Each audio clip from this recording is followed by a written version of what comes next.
Hi mga kaibon! Welcome back po sa channel natin. Ibon at iba pa sa mga hindi pa po wala nakasubscribe dyan, ano pang hinihintay nyo? Subscribe na po kayo at syempre ipakahit na rin po yung notification bell para updated po kayo sa mga bagong video na ina-upload natin every week mga kaibon. At yung FB page pala natin, huwag na huwag kalimutang i-follow, like and share din po mga kaibon kasi dun po tayo nagbibigay ng update. For example, namimigay po tayo ng itlog doon na fertile, inakay o ibon, dun po natin binibigay sa FB page natin mga kaibon. At sa Shopee supporter po pula natin mga kaibon. Grabe, maraming salamat po sa suporta nyo mga kaibon, sa pagpatuloy na tangkilik sa produkto natin. At speaking pala sa Shopee supporter natin, for the month of May mga kaibon, from May 1 hanggang sa end of the month ng May na to, magbibigay po tayo ng announcement sa FB page natin, kaya dapat naka-follow din po kayo doon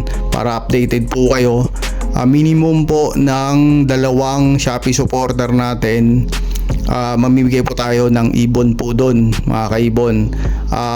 Abang-abang po kayo doon sa FB page natin kasi doon po natin ibibigay yung announcement natin mga kaibon, kung ano yung mechanics. Doon po natin lalatag sa FB page natin mga kaibon. Okay? At sa week na to mga kaibon, napakaganda yung topic natin mga kaibon.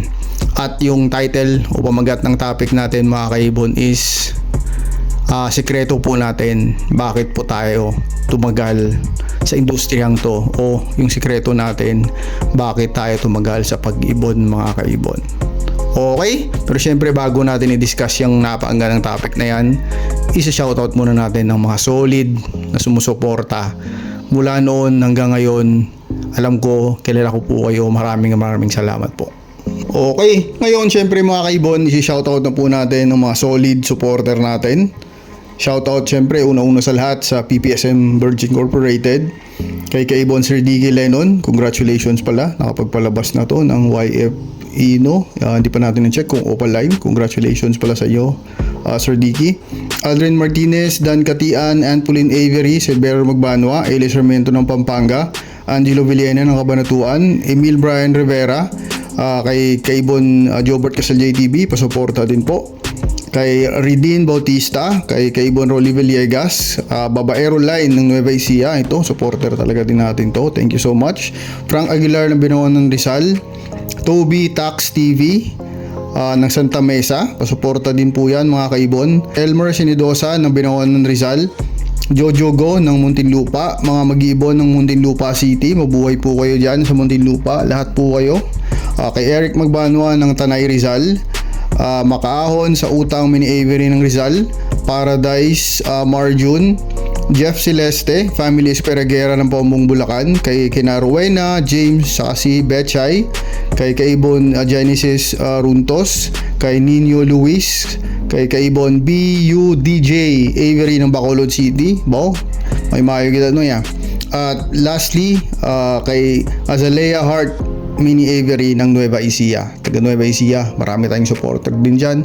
Maraming salamat po. God bless po sa inyo dyan mga kaibon. Okay, ngayon syempre mga kaibon, i-discuss na po natin yung napakagandang topic natin. Agad-agad na po to mga kaibon, i-discuss na po natin kasi wala na pong eleksyon eh. Wala na po tayong reminder mga kaibon. Okay, at yung pamagat ng topic natin mga kaibon is napakaganda mga kaibon. Sikreto po natin kung bakit tayo tumagal sa industriyang to o tumagal tayo sa pag-ibon. Okay mga kaibon, unang punto dito mga kaibon, o unang rason kung bakit tayo tumagal sa pag-ibon is tinatak ko na sa sarili ko to mga kaibon. Focus po tayo sa goal natin. Tinatanong ko po ang sarili ko at tanungin nyo po yung sarili nyo mga kaibon. Ano po ba yung goal natin? Bakit tayo nag-aalaga ng ibon? Kasi tayo mga kaibon, alam ko yung goal ko mga kaibon. Gusto ko makapagpalabas ng mga mutation na gustong gusto ko mga kaibon. Yun po yung goal ko. Hindi ko man mapalabas ngayon, bukas, next week, pero alam ko sa susunod na mga buwan, taon, mapapalabas ko. Yun po, may goal po ako, kaya tumagal po tayo sa industriya ng pag-ibon na to mga kaibon. At reminder lang mga kaibon, para tumagal kayo, never ever po, wag na wag nyo pong ikumpara yung sarili nyo sa iba o sa ibang mag-iibon man mga kaibon. Kasi pag kinumpara nyo po yung sarili nyo sa ibang mag-iibon, minsan parang manliliit kayo sa sarili nyo o minsan mapoprostrate kayo. Bakit sila may ganitong ibon na? Bakit ako wala pa? Bakit sila gaganda ng mga aviary nila? Bakit ako hindi maganda aviary ko? Wag ganun mga kaibon. Kasi tayo mga kaibon, personally, nagsimula tayo sa wala. Sa totoo lang, nagsimula po tayo na hindi maganda yung ibon natin. Nagsimula po tayo sa isang cage lang, 2 cage lang mga kaibon. Kasi nga po mga kaibon, iba-iba naman po yung estado ng buhay natin. Kumbaga iba-iba naman yung lugar, iba-iba naman yung kaya natin mga kaibon.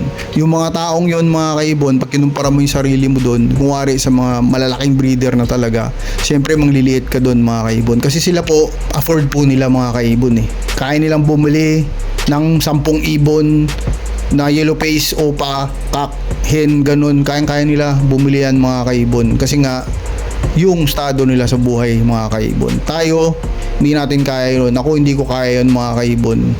Tayo po, tumagalan tayo dito sa industriya to kasi nga po, may goal po tayo. At hindi po natin kinukumpara yung sarili natin kahit kanino mga kaibon. Kasi nga po, once na kinumpara mo na yung sarili mo sa iba mga kaibon, baka po pumasok lang yung inggit dyan sa puso mo mga kaibon. At hindi naman po maganda kasi parang hindi ka magiging masaya sa success ng iba mga kaibon, di ba? Ang iba doon nakapagpalabas, nakapagpaina kayo ng ganito, yung hindi ka magla-like, kumbaga hindi mo ilalove, hindi ka magko-comment, kumbaga ganoon, may ganoon minsan mga kaibon sa mundong to mga kaibon. Kaya yun nga po mga kaibon, yung unang punto ko talaga dito mga kaibon, bakit tumagal tayo? Kasi focus lang po tayo sa goal natin. Gusto ko makapagpalabas ng mutation na to. Sabi ko kanina, kung di man ngayon, bukas, next week, sa susunod na taon, pero sisiguraduhin ko po makapagpalabas ako ng mutation na yan. Okay mga kaibon? Pangalawa, second sa listahan natin dito mga kaibon is, napaka-importante din ito, wag na wag po kayong magiginig sa mga negative sa paligid mga kaibon. Ito, grabe, kahit sa industriya naman po mga kaibon, aminado naman tayo dyan. Mapa sa trabaho, mapa sa mga nag-aalaga ng isda, pusa, aso, manok, kahit sa industriya yan mga kaibon, marami pong negative. Araw-araw may makikita ka nakapost sa FB mga negative. For example, tungkol sa pag-ibon, magpo-post yan, wala na yan, laos na yung mga ibon nyo, wala na yan, hindi na yan pinapansin. Yung mga ganon mga kaibon, kung magpapapekto po kayo doon mga kaibon, malamang sa malamang mga kaibon, hindi po kayo tatagal sa pag-ibon mga kaibon.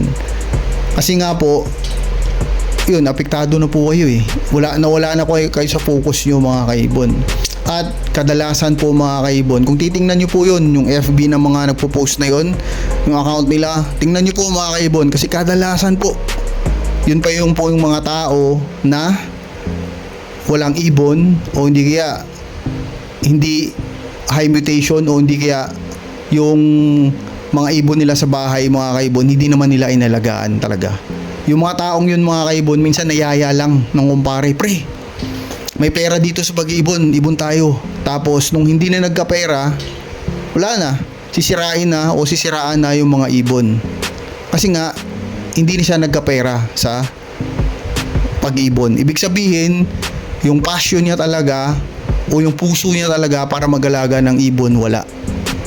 Kaya nagiging ganun mga kaibon. At kung magpapadala po kayo doon sa mga ganong klaseng tao, sa FB, kunwari sa mga kilala nyo, wala mga kaibon, di po kayo tatagal sa industriyang to mga kaibon. Kasi nga po, puro negative na po ang nasa puso nyo.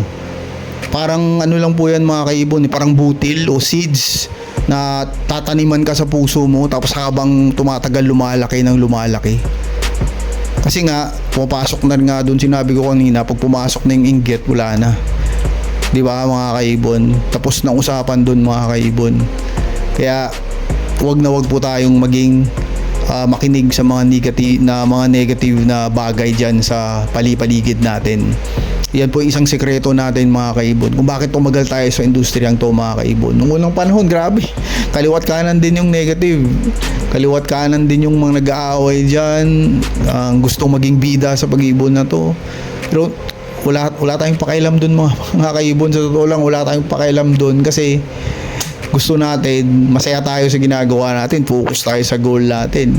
Diba mga kaibon? Ganun yun mga kaibon. Ganun yung sikreto natin kung bakit ilang taon na tayo sa pag-iibon na to mga kaibon. Kasi nga focus tayo sa goal, hindi tayo nakikinig sa mga negative na yan mga kaibon. Okay? Pangatlong punto lang dati nito mga kaibon is dapat po proud kayo sa ibon nyo. Iba po yung kontento kayo sa ibon nyo eh.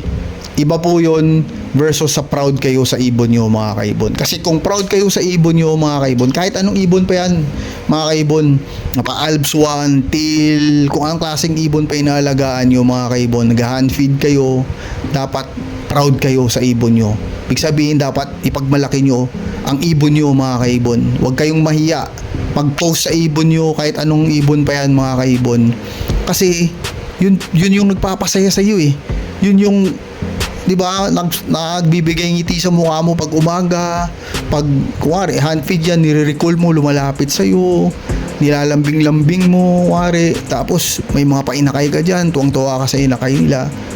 Wala na po diyang yung tinatawag na high mutation o yung halaga ng ibon eh.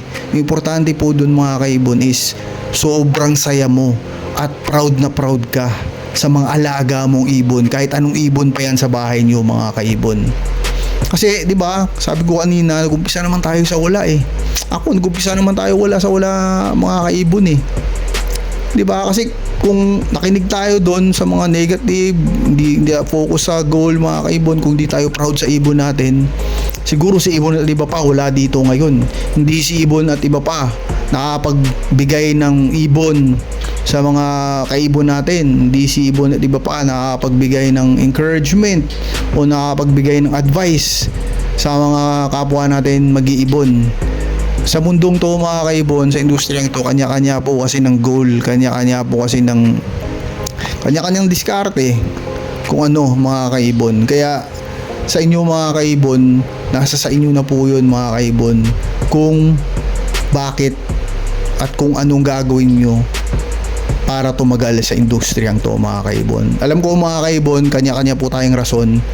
Kaya gusto ko pong makita ang comment nyo down below kung ano yung rason nyo mga kaibon, kung bakit mula noon hanggang ngayon mag-iibon pa rin kayo na solid. Gusto ko po makita yung mga kaibon. Comment down below lang po mga kaibon. At sabi ko nga kanina, may announcement tayo. Puntahan yung FB page natin mga kaibon kasi may announcement po tayo doon. Okay mga kaibon, sana po nag-enjoy po kayo sa munting topic na to mga kaibon. God bless po sa pamilya nyo, sa lahat ng minamahal nyo sa buhay. See you next time po, Ibon at Iba pa. Maraming salamat po. Bye mga kaibon.